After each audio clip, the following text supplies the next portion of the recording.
Bonjour, bonjour, bonjour. C'est l'heure du direct. Dites-moi si vous êtes là, si vous m'entendez ou pas du tout.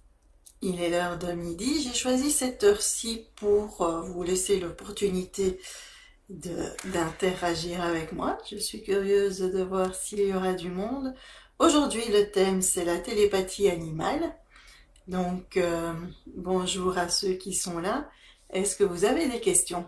Profitons de ce direct pour voir si vous avez des questions. Ah ben voilà, Constance, c'était mon sujet, la télépathie. Alors, c'est vrai qu'il y a plusieurs personnes qui me demandent pourquoi j'utilise le mot télépathie.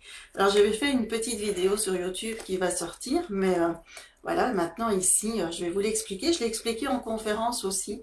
J'utilise ce mot-là à bon escient, parce que si vous prenez l'étymologie de télépathie, il y a télé, qui veut dire loin, à distance, pathie, qui est vraiment un échange d'informations entre deux êtres. Donc ça veut dire qu'on peut échanger des informations, ici on va dire en télépathie animale, entre un humain et un animal, à distance. Et c'est vraiment aussi ce qui est important et ce que moi je prône surtout, c'est sans observer l'animal, sans lui parler, sans toucher l'animal. Ça veut dire que vous pouvez être dans votre living et pouvoir entrer en connexion avec un animal qui se trouve à 20 mètres, à 100 mètres, à 1000 kilomètres de vous. Et pourquoi c'est important pour moi? Ici, c'est vraiment moi, hein, ça ne regarde que ma vision des choses, on va dire. Hein. Ça ne veut pas dire que les autres ne sont pas bonnes, voilà. Mais pourquoi pour moi c'est important à distance et pourquoi c'est important sans regarder l'animal, sans lui parler et sans le toucher? Parce que si vous voyez par exemple un chien avec la queue plaquée entre les fesses, eh bien on va se dire, ouh là là, ce chien, il a peur. Et si on va se connecter avec lui, on va être influencé par ce qu'on a vu, on va s'attendre à ce que cet animal, ce chien, nous parle de sa peur. Alors que cet animal, il a peut-être envie de parler d'autre chose que de la peur. Donc notre mental peut influencer le message que l'on va recevoir suite à l'observation des choses. Voilà, ça c'est important, je l'ai vécu moi parce que quand quand je fais des séances individuelles, au début, les personnes voulaient absolument que j'aille rencontrer l'animal. Et là, j'ai bien remarqué que le fait d'aller près de l'animal, de le rencontrer, notre mental commençait déjà à jouer. Alors que quand je le fais moi à distance, sans rien voir, sans rien savoir, je sais que ce que je reçois, c'est vraiment neutre et que c'est juste. Alors, Roselyne. Alors, c'est d'abord, donc Roselyne se dit être à la traîne au niveau des jours de formation. Donc, c'est des exercices, Roselyne, mais c'est quels exercices? Parce qu'il y en a beaucoup. Hein. Tu es au jour 20 et alors tu ne te sens pas évoluer. Ben donc là, il faut aller un petit peu plus loin. Mais dis-moi déjà les jours 20 de quels exercices? Donc, le temps que Roselyne réponde, je vais répondre à Sabine qui dit « Ma chienne est mourante, j'aimerais savoir si elle souffre. Elle n'en donne pas l'impression avec ces traitements, mais je ne veux pas la laisser souffrir. » Donc la télépathie animale va permettre de savoir si ta chienne est souffrante, si en fait comment elle gère sa souffrance. Est-ce qu'elle est vraiment comment elle gère ce qu'elle vit. Donc est-ce qu'elle souffre vraiment? Est-ce qu'elle parce que parfois il ne montre pas les choses. Donc c'est pour ça qu'il ne faut pas s'arrêter à ce que l'on observe, d'accord? Et donc la télépathie animale va vraiment pouvoir savoir ce que ta chienne a envie de transmettre au moment où on fera la télépathie animale.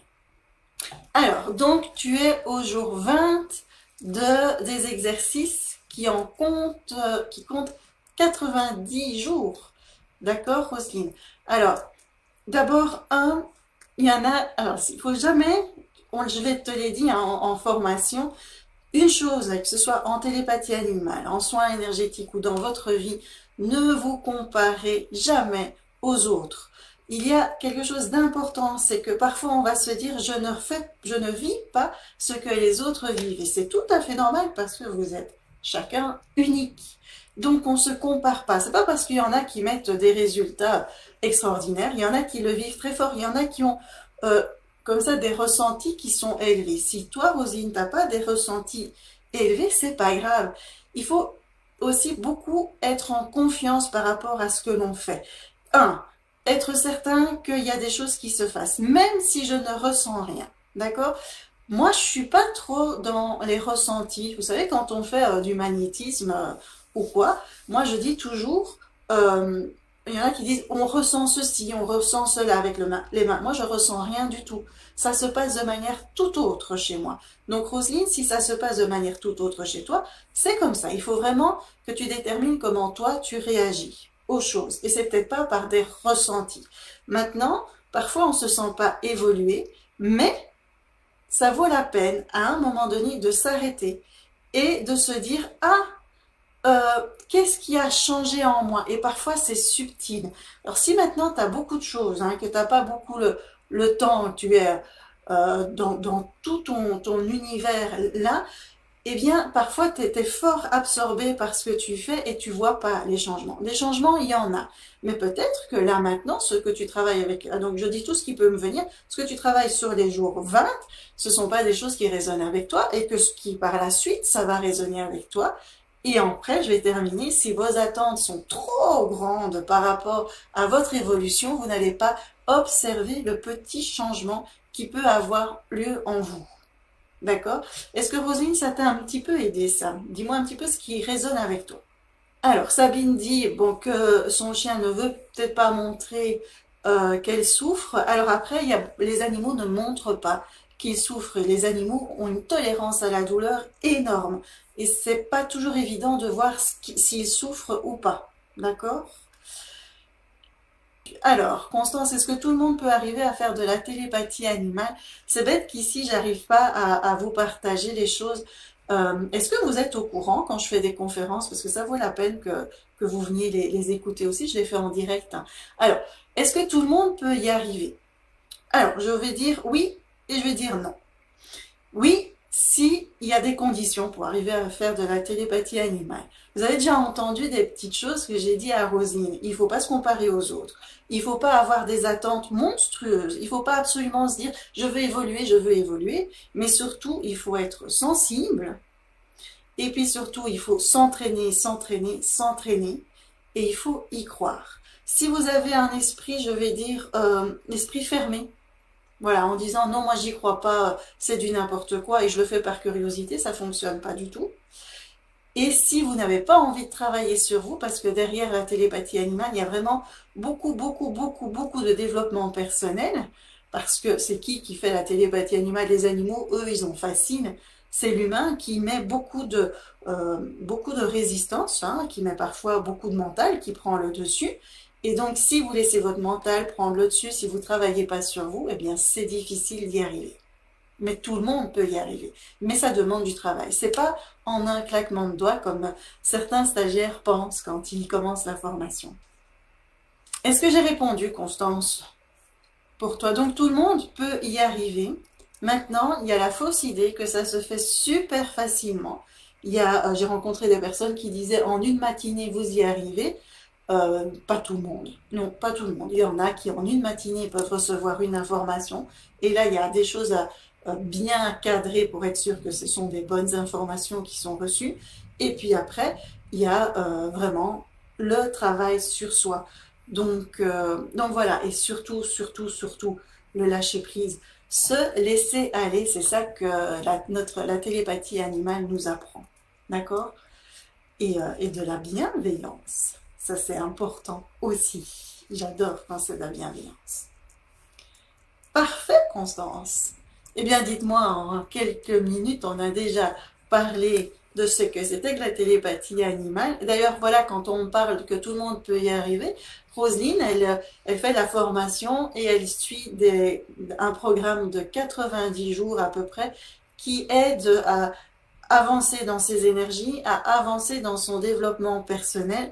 Et c'est pas toujours évident parce qu'on va travailler sur des blocages, sur des pièges, sur plein de choses qui vont parfois faire avancer. Parfois, on a l'impression qu'on n'avance pas, mais je dirais c'est comme tout apprentissage.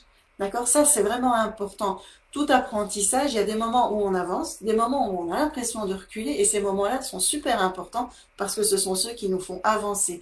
Parce que les moments où on a l'impression de reculer, mais on a la volonté de continuer à avancer, eh bien, c'est ce qui va nous faire débloquer les choses. Je ne sais pas si je me fais bien comprendre, mais voilà, le fait de se dire je ne lâche pas prise, je continue et j'y crois, eh bien, ça dépoussière certaines choses et on avance. Donc, on sait qu'on a la télépathie animale, c'est un échange d'informations à distance. Ça, pour moi, c'est important pour ne pas être influencé. Donc, on ne regarde pas l'animal, on ne lui parle pas et on ne le touche pas. Comme ça, on est vraiment bien neutre. On peut y arriver si on travaille sur soi avec de la patience, du développement personnel et de la pratique. Et puis, je ne sais pas moi, est-ce que vous avez des questions sur la formation ou sur autre chose? Et aussi, on sait que les animaux, ils souffrent et ils montrent très rarement le niveau de souffrance. Super Dominique, tu vas commencer bientôt alors, ou tu as déjà commencé tes exercices de 90 jours? Super Dominique, tu vas bientôt commencer. Alors Claudia, oui, moi j'utilise une photo de l'animal, une photo avec l'animal tout seul. Et alors les personnes s'amusent un petit peu avec moi parce que parfois il y en a qui me donnent vraiment que les yeux de l'animal pour éviter de voir le contexte. Donc parfois je demande d'avoir qu'une seule photo, pas besoin d'en avoir 10 000 parce que parfois on a aussi quand même déjà notre mental qui est influencé. Alors Constance, non, la formation elle n'est pas en 90 jours. La formation, oui, la formation est payante. C'est une formation qui se fait en ligne. Donc, ce sont des vidéos que vous suivez à votre propre rythme. Donc, vous pouvez y avoir accès 7 jours sur 7. Et là, en combien de temps est-ce que vous la faites? Mais en fonction du temps que vous avez je trouve pas un moment que vous pouvez mettre dans la formation. Donc, est-ce que vous suivez une vidéo par semaine, une vidéo par jour? Ça, c'est vraiment vous qui décidez. Mais tout ça va être expliqué dans le replay que je vais poster tout à l'heure. D'accord? Alors oui, la formation, c'est pour vous aider à rentrer en connexion avec les animaux, mais je vous donne toutes les informations, tout ce que moi, tout ce par où je suis passée, pour vous aider à avancer en télépathie animale. Parce que moi, alors j'ai pas fait de formation particulière, moi en télépathie animale, je suis autodidacte, mais j'ai fait quelques petits stages à gauche, à droite pour voir comment ça se passait. Et il y a plein d'informations qui n'y sont pas données. Donc moi, dans la formation, je vous donne tout ce par quoi je suis passée et qui m'ont aidé à avancer. Je vais essayer de faire de plus en plus de live. Alors pour le moment, j'avais été très occupée parce que j'ai créé pas mal de formations et ça prend du temps. Ça peut paraître anodin, mais les formations que je fais, elles prennent du temps parce que c'est sous format vidéo. Il y a un PowerPoint à chaque vidéo. Je les enregistre, je les coupe moi-même, je les monte moi-même, je fais tout moi-même. Donc ça prend un certain temps et j'en ai créé quelques-unes. Donc là maintenant je m'arrête un peu pour souffler et donc je vais être un petit peu plus présente. Donc je ferai un peu plus de live. Est-ce que ça c'est des choses qui vous intéressent? Dites-moi un petit peu. Et puis je prendrai aussi un peu de temps pour vous présenter les animaux. Maintenant il fait un petit peu moche, alors aller dans la prairie avec la gadoue et tout ça, c'est pas le moment agréable pour vous les présenter, mais voilà, je présenterai en direct mes animaux aussi. L'important, tu sais bien, c'est donc ici, Claudia me demande, on passe en énergétique là maintenant, la protection, donc ça c'est dans la formation, ça c'est vraiment quelque chose qui est typique à la formation, pour la protection, et j'utilise des gestes, et ici c'est chacun utilise son geste, moi j'ai proposé le mien, mais tu peux retourner dans la vidéo qui remet les gestes, où là je dis faites le vôtre, ça c'est important. Donc souvent, vous voyez, je propose aux stagiaires de retourner voir les vidéos. Pourquoi? Parce que ces vidéos, vous les avez à vie.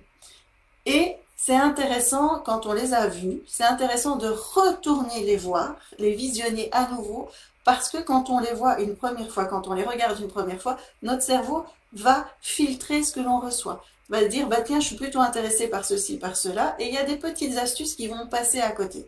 Donc c'est toujours intéressant de revenir en arrière, revisionner pour voir ce qu'on aurait loupé. Donc Claudia, oui, tu peux faire tes propres gestes. Alors j'ai fait les massages pour les animaux, Constance. C'est vrai que je pourrais faire un petit module, tiens. Je vais reprendre ça. Je le note. Mais en fait, je n'ai jamais vraiment pratiqué. C'est pas compliqué, hein, les massages pour animaux, mais je les ai jamais pratiqués parce que les animaux ont toujours préféré que moi je fasse de la télépathie animale plutôt que j'aille dans le toucher. Voilà. Chaque fois que je demandais aux animaux, parce que quand on fait un massage, on demande l'autorisation à l'animal, et les animaux me disaient non, je veux pas. Donc j'ai appris les massages, mais je n'ai pas pratiqué. Mais je pourrais vous faire un petit module du B.A.B.A. du massage. Ça c'est vrai. Top! Dites-moi, c'est un chouette live avec des bonnes idées qu'on a là. Génial! Eh bien, donc, je vais revoir tous les petits modules parce que je note toutes mes idées. Si vous avez des idées aussi de modules dont vous avez envie, et bien sûr que je suis capable de réaliser pour vous, partagez-les, hein, dites-les moi, je les note et alors l'année prochaine, bah, elle sera riche en nouveaux modules, ce sera chouette. Je vous souhaite un bel après-midi, gros bisous à tout le monde et que tout se passe bien, rayonnez bien, prenez soin de vous et de vos poilus si vous en avez. À tout bientôt!